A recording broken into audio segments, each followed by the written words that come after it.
20대 국회 마지막 국정감사가 곧 마무리됩니다. 국감기간 중 우리 지역 국회의원들의 활약도 돋보였는데요. 문화예술 분야에서 다양한 문제를 제기하신 대한정치연대 최경환 의원과 자세한 이야기 나눠봅니다. 의원님 나와 계시죠? 예, 안녕하세요. 최경환 의원입니다. 네. 의원님은 이제 문화체육관광위원회 소속이시죠? 예, 그렇습니다. 네. 문재인 정부가 이제 국가균형 발전 추진을 공언했었는데 내용을 살펴보니 콘텐츠와 문화예술 분야에서의 지방소의 문제가 여전하다라는 그 문제를 의원님께서 좀 지적하셨는데요. 수도권과 지방의 콘텐츠 분야 지원 사항 얼마나 차이가 났습니까? 제가 이번에 작년에 이어서 계속 지적을 하고 있는데요. 지방과 수도권, 네, 그 문화예술 분야 또 콘텐츠 분야의 지원이 심각한 상황이라고 할 수 있습니다. 서울, 경기 쪽에 한 80%가 지원이 되고, 네. 광주를 비롯해서 대구, 충남, 충북 뭐 이런 지자체들은 2% 내지 3% 혹은 1% 뭐 이런 아주 미미하게 지원이 되는 그게 이제 공모 사업을 통해서 이런 사업들을 진행하는데요. 그런 차이들이 크게 났고요. 예를 들면은 콘텐츠 분야가 한 예산이 한 1,184억 원인데 그중에 800억 원 정도가 수도권으로 가버립니다. 네. 나머지 한 300억 가지고 지방에 사는 수준이고요. 문화예술 분야도 한 600억 원 정도가 지원이 되는데 수도권으로 한 400억 정도가 가고 나머지 200억 가지고 지방에서 이렇게 하는 이런 아주 큰 차이가 났습니다. 네. 네, 강주는 또 문화중심 도시를 표방하고 있고 정부는 국가균형 발전 추진을 공언하고 있기 때문에 이런 이제 공언과 정책에도 불구하고 왜 이들 분야에서 수도권에 편중되는 현상이 지속되고 있다고 보시나요? 그러니까 저는 이제 문재인 정부에서 기대를 많이 했는데 국가균형 발전을 위해서 큰 기대를 했는데 아직도 그런 게 개선이 되고 있지 않아요. 이유는 그렇습니다. 공연 예술 분야만 보더라도 공연 단체 이게 서울과 경기 쪽에 한 60% 이상이 집중돼 있습니다. 네. 또 등록 예술인도 한 70%가 서울 경기가 차지하고 있어서 월등히 그쪽에 많은 사람들이 있기 때문에 공연 공모 선정 결과도 집중되는 그래서 이렇게 악순환 반복되는 상황으로 되고 있고요. 이런 공연 공모 사업만이 아니라 매출액, 사업자 수, 종사자 수도 거의 80%, 70% 이렇게 수도권에 집중되어 있는 현상이 심각하게 좀 쏠림 현상이 계속되고 있다 이렇게 보고 있습니다. 그럼 이제 수도권에 대한 과도한 쏠림 현상이 이제 지속된다라면 우리 지역과 더 나아가 이제 대한민국에서 어떤 결과를 초래하게 된다고 걱정하고 계십니까? 우리 지역으로서는 이제 지역 문화예술인들이 문화예술의 자립적인 생태계를 조성하는데 어려움을 가질 거라고 봅니다. 그리고 정말 대한민국의 문화 콘텐츠 산업의 성장에도 수도권과 비수도권의 지역 불균형이 가속화되면서 국가 전체의 경쟁력도 떨어지는 이런 현상이 나올 거로 저는 보고 있습니다. 네. 네, 이런 문제에 대해서 의원님께서는 어떤 대처 방안을 제시하셨고 이런 대처 방안에 있어서 정부 관계자의 답변은 또 어떻게 나왔습니까? 그러니까 저는 정부 의지가 중요하다고 보고요. 또 말로만 국가균형 발전이다, 지방 분권 시대다 이런 이야기 할 게 아니라 실질적으로 만들어 나가야 되는데 제가 지적한 이 문화예술 분야나 콘텐츠 분야의 지역 수도권 쏠림 현상에 대해서는 정부 당국에서도 당국자들도 심각하게 생각을 하고 있다 이렇게 답변을 하셨어요. 네.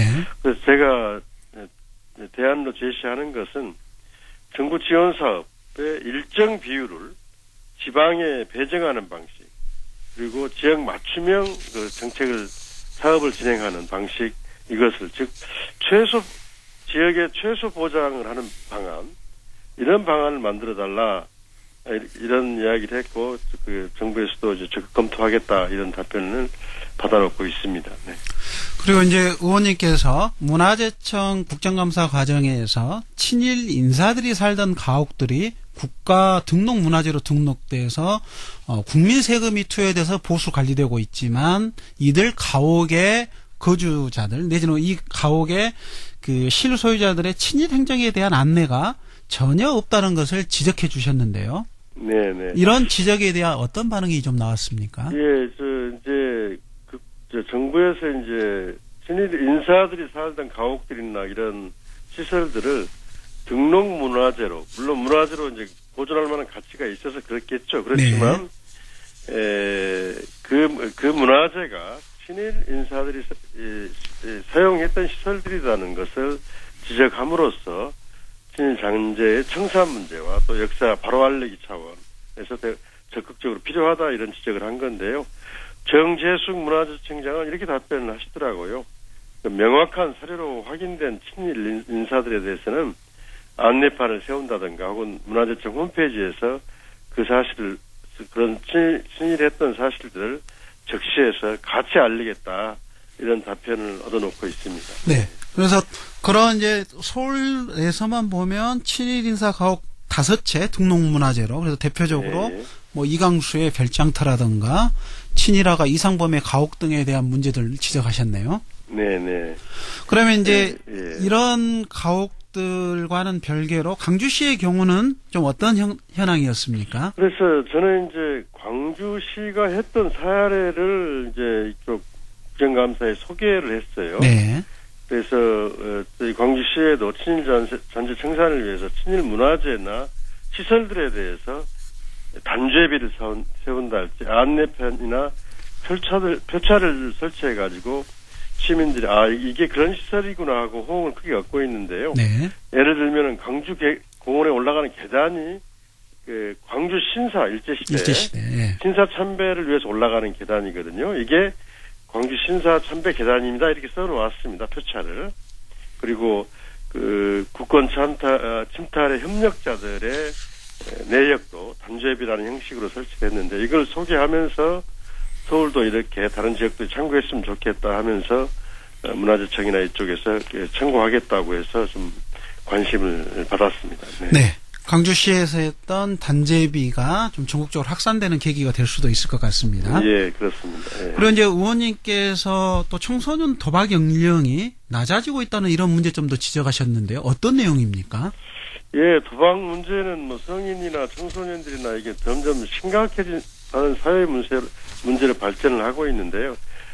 특히 청소년 도박 문제는 이 연령이 낮아지는 게 문제입니다. 그러니까 그 도박 경험을 게임 도박을 했던 최초 경험 시기가 중학교 입학 이전 그러니까 초등학교 시절로 옮겨가고 있어요. 한 70%가 초등학교 때 경험을 했다. 네. 이런 이야기를 하고 있어요. 그래서 점점 연령이 낮아지고 있는 상황들을 좀 설명을 이번 자료를 가지고 대책을 세워야 된다고 이야기를 했습니다. 네. 초등학교 때부터 도박에 접한다는 이런 이제 내용이 좀 충격적인데요. 생각보다 네. 정말 어린 나이에 도박을 접하게 되는데, 네. 그럼 이런 어린 학생들이 어떤 계기를 통해서 도박에 접하게 되는 겁니까? 그 대부분이 주변 사람들이 하는 것을 보고 그런 경향이 있고요. 네.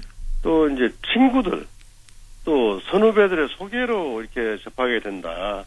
이런 중학생들이나 고등학생은 그렇게 답하고 있어요. 그래서 주변 환경이 중요한 것 같습니다. 이를테면은 어느 학교 한 군데에 어떤 도박이 주로 인터넷 도박이거든요. 네. 어떤 게임 같은 게 도박이 나오면 학생들이 우르르 거기에 들어가서 참여하는, 그래서 그 게임 머니를, 사이버 머니를 사가지고 게임에 참여하는 이런 결과들이 나오고 있고요. 주변 사람들에서 가장 크게 이제 어린 학생들이 도박을 접하고 있었습니다. 의원님이 지적하신 내용을 보니까 불법 인터넷 스포츠 베팅이나 인터넷 카지노 게임, 그래서 불법 인터넷 도박들도 상당히 많이 이용하고 있는. 그래서 네, 그렇습니다. 이제 불법 스포츠 도박이나 그리고 이제 인터넷 도박인 내기 게임 같은 거, 뭐 애들이 좋아하는 뭐 사다리 게임도 있고 그런 모양이에요. 근데 그게 다 불법적인 겁니다. 우리나라에서는 이제 스포츠 토토나 몇 가지 외에는 그 로또 외에는 다 불법인데요.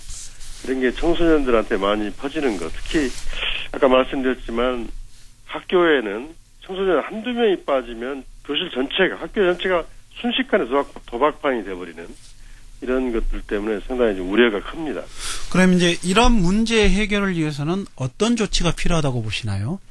저는 무엇보다도 이제 학교 현장에서 좀 집중적인 상담과 교육이 이루어져야 된다고 보고요. 네. 지금 우리 학교 보건법에도 이제 성희롱이나 성교육 문제, 음주 흡연, 또 약물의 오남용 같은 것은 보건교육을 실시를 하고 있거든요. 근데 도박 중독 예방 교육은 포함을 하지 않고 있습니다. 그래서 이제 법도 도박 중독을 예방 교육에 포함하는 내용이 이제 국회에 발의되어 있는데요. 이게 국회에서 빨리 좀 통과될 필요가 있고, 무엇보다도 그 어린 학생들에게 그것이 나쁜 짓이다, 나쁜 일이다. 그러니까 10살 버릇 8까지 간다 그러잖아요. 네. 예, 그런 점에서 어릴 때부터 이 도박에 대한 경각심을 심어주는 교육이 빨리 이루어져야겠다 이런 생각을 하고 있습니다. 네. 그리고 이제 20대 국회 마지막 국정감사입니다. 마지막 국정감사를 하는 과정 내에서의 의원님이 이제 올해 느끼시는 소회 어떤 부분들이 가장 좀 두드러지게 예년과 좀 다르다라고 보시나요? 저는 국정감사할 때보다 좀 이 문제 해결 속도나 이런 부분들이 더뎌요, 정부가.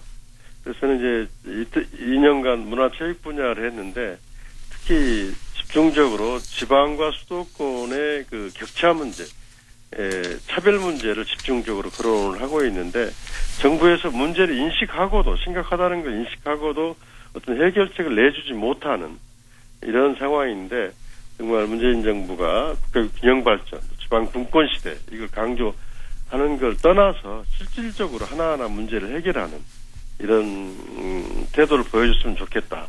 정부의 강력한 의지만큼이나 실질적으로 좀 해결되는 과정이 있었으면 좋겠다 하는 바람을 가지고 있습니다. 네. 네. 의원님, 오늘 말씀 잘 들었습니다. 네, 감사합니다. 지금까지 대한정치연대 최경환 국회의원과 이야기 나눴습니다.